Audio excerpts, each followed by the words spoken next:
L'édito politique sur Europe 1 avec Le Figaro. Bonjour Vincent Trémollet de Villers. Bonjour Dimitri, bonjour Anissa, bonjour à tous. Bonjour Vincent. Vincent, après l'attentat de Moscou revendiqué par l'État islamique, la France a relevé son seuil d'alerte terroriste et déployé des milliers d'hommes supplémentaires dans le cadre du plan Vigipirate. On retrouve là un climat d'inquiétude que malheureusement nous avons déjà connu. Oui, c'est un climat que l'on connaît en vérité depuis 12 ans. Ça a commencé avec l'entreprise macabre de Mohamed Merah en 2012 et ça a rythmé la vie de notre pays jusqu'au mois de décembre dernier quand nous apprenions l'assassinat d'un touriste allemand sur le pont Bir Hakeim tout près de la Tour Eiffel.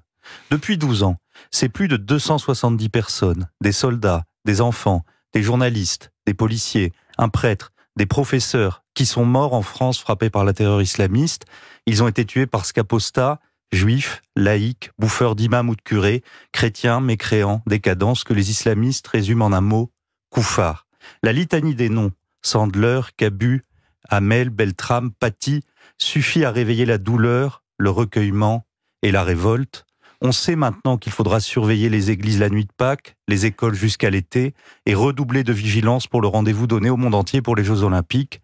Cette menace existentielle, nous nous sommes résignés à vivre avec, mais on sait très bien qu'il ne suffira pas d'augmenter la vigilance, les caméras et les portiques. Cette question n'est pas qu'une question sécuritaire, c'est une question politique globale. C'est-à-dire Hugo Micheron, l'un de nos meilleurs spécialistes de l'islamisme, nous dit « Au-delà de la question sécuritaire, il existe un djihadisme entre deux attentats. Un djihadisme entre deux attentats.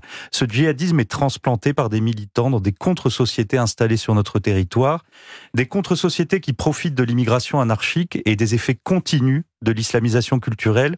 Leur base arrière est sur le terrain même de leurs méfaits.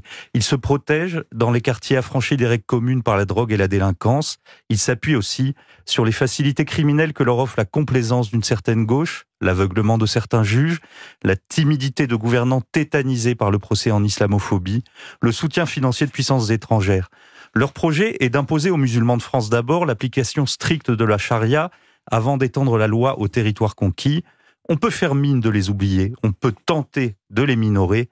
Les islamistes, forts de nos faiblesses, poursuivent leur besogne. Et vous diriez, Vincent, que cette menace islamiste est plus importante que celle que la Russie fait peser sur l'Europe? Un pays et un continent peuvent vivre sous plusieurs menaces, avoir plusieurs ennemis. Mais concrètement, aujourd'hui, les troupes que le président de la République se dit prêt à envoyer en Ukraine ont recommencé à patrouiller dans nos gares, dans nos rues, pour nous protéger des menaces terroristes.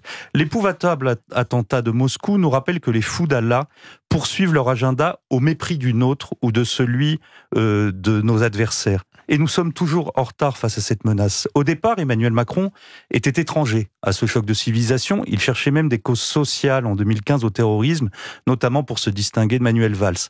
Il a été contraint par la réalité des attentats tragiques qui se sont succédés pendant son mandat de durcir sa politique et son discours. Mais malgré le travail admirable de nos forces de l'ordre, notre réponse est très insuffisante. Nous continuons de subir les assauts répétés du djihad sous toutes ses formes. La charge historique, religieuse, identitaire de cette menace est telle que le pouvoir est trop souvent tétanisé.